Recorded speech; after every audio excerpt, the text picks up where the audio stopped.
அதிமுக ஆட்சியில் கொண்டு வந்த மக்கள் நல திட்டங்களை காழ்ப்புணர்ச்சி காரணமாக திமுக அரசு கிடப்பில் போட்டுள்ளதாக அதிமுக பொதுச் செயலாளர், சட்டமன்ற எதிர்க்கட்சித் தலைவர் எடப்பாடி கே. பழனிசாமி குற்றம் சாட்டியுள்ளார். கிருஷ்ணகிரி மாவட்டம் பர்கூர் அருகே உள்ள எமக்கல் நத்தம் கிராமத்தில் நடைபெற்ற அதிமுக நிர்வாகியின் நிகழ்ச்சியில் பங்கேற்ற பின்னர் செய்தியாளர்களிடம் பேசிய அவர், தமிழகத்தில் அனைத்து தரப்பு மக்களும் பயன்பெறும் வகையில் எண்ணற்ற திட்டங்கள் அதிமுக ஆட்சியில் கொண்டுவரப்பட்டு நிறைவேற்றப்பட்டதால் இந்தியாவிலேயே தமிழகம் முன்னிலையில் உள்ளது. கடந்த அதிமுக ஆட்சியில் அரசு மருத்துவக் கல்லூரிகள் கொண்டுவரப்பட்டது.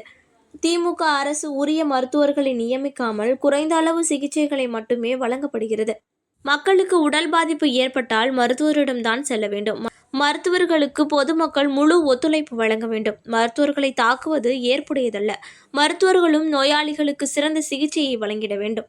மத்திய அரசு நிதி ஒதுக்கீடு செய்து சர்வே பணிகளை மேற்கொள்ள சொன்னதன் பேரில் திமுக அரசு வேளாண் கல்லூரி மாணவர்களை பயன்படுத்துவது கண்டனத்துக்குரியது.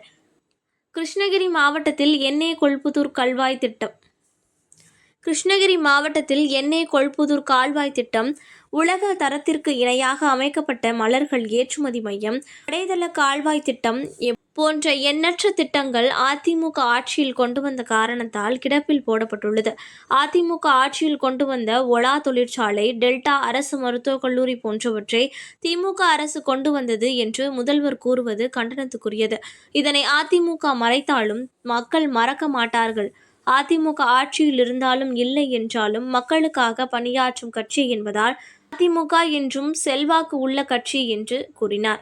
உடன் சட்டமன்ற உறுப்பினர்கள் KP முனுசாமி, அசோக்குமார், தமிழ்செல்வன் உள்ளிட்ட பலர் இருந்தனர். திராவிட முன்னேற்ற கழகம் நாடாளுமன்றத்தில் வாங்கின வாக்கு விட 2024 நாடாளுமன்ற தேர்தலில் 7% வாக்கு குறைவு. அதை போடுங்க பத்திரிகையில். அனைத்து ஊடகங்களுக்கும் பத்திரிகைகளுக்கும் வணக்கம், நன்றி. தான் பொறுப்பு. விலை மதிக்க முடியாத உயிர்கள். ஒவ்வொரு குழந்தையும் இன்றைக்கு தன்னுடைய பெற்றோர் கனவு கண்டு கொண்டிருக்கின்றார்கள். வேளாண் கல்லூரியில் படிக்கின்ற மாணவ செல்வங்கள் படித்து முடித்து வேலைக்கு செல்வார்கள் எப்படி என்று கனவில் மெந்து கொண்டிருக்கின்ற பெற்றோர்களுக்கு இப்படி விஷப்பாம்புகளால் விஷப்பூச்சிகளால் பாதிக்கப்படுகின்ற பொழுது அவர் உள்ளம் எப்படி துடிக்கும் என்பதை இந்த முதலமைச்சர் உணர வேண்டும். ஆகவே உடனடியாக இந்த வேளாண் கல்லூரியில் படிக்கின்ற மாணவ மாணவிகளை டிஜிட்டல் சர்வே பணியிலிருந்து விடுவித்து அரசாங்கமே வருவாய்த்துறை அதிகாரியின் மூலமாக செயல்படுத்த வேண்டும். இல்லையேற்றால் தனியார் வசம் ஒப்படைக்கப்பட்டு இந்த பணியை மேற்கொள்ள வேண்டும் என்று ஊடகத்தின் வாயிலாக, பத்திரிகையின் வாயிலாக கேட்டுக்கொள்கிறேன். அதாவது கிண்டி அரசு மருத்துவமனையில் புற்றுநோய்க்காக சிகிச்சைக்காக ஒரு அம்மாவை அட்மிட் பண்ணியிருக்காங்க. அந்த சிகிச்சை பெறக்கூடிய நபர் 5வது ஸ்டேஜுக்கு வந்துட்டாங்க. இருந்தாலும் மருத்துவர்கள் விலை மதிக்க முடியாத உயிரை காப்பாற்ற வேண்டும் என்பதற்காக அவர்களுக்கு தேவையான சிகிச்சை அளித்துக் கொண்டிருக்கின்றார்கள். ஆனால் சிகிச்சை அளிக்கக்கூடிய மருத்துவரை கத்தியால் குத்துவது யார் ஏற்றுக்கொள்ள முடியும்? இன்றைக்கு மருத்துவர் என்று சாதாரண விஷயம் அல்ல.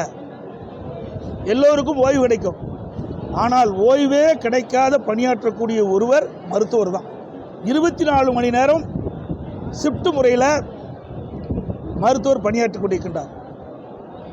ஆகவே விலை மதிக்க முடியாத உயிரை காப்பாற்றக்கூடிய பொறுப்பு மருத்துவருக்கு இருக்கின்றது.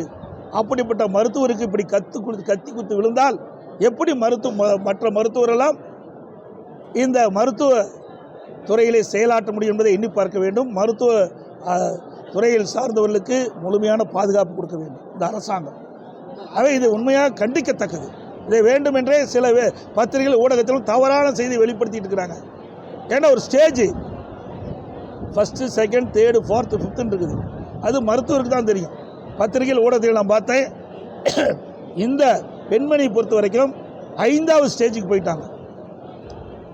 அப்படி 5வது ஸ்டேஜில் இருக்கின்ற ஒருவரை காப்பாற்றுவதற்காக, விலை மதிக்க முடியாத உயிரை காப்பாற்றுவதற்காக அந்த மருத்துவர் தன்னால் முடிந்த சிகிச்சை அளித்துக் கொண்டிருக்கின்றார். இதுதான் உண்மை.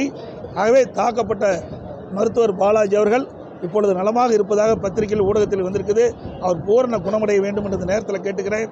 எல்லா மக்களும் மருத்துவருக்கு உதவிகரமாக இருக்க வேண்டும். நம்ம நோய்வாய்ப்பட்டால் எங்கே போய் பார்க்குறது? இப்படி மருத்துவரை தாக்கினா நமக்கு யார் சிகிச்சை அளிப்பாங்க? அதே பொதுமக்களும் இன்றைக்கு மருத்துவருக்கு ஒத்துழைப்பு கொடுக்க வேண்டும்.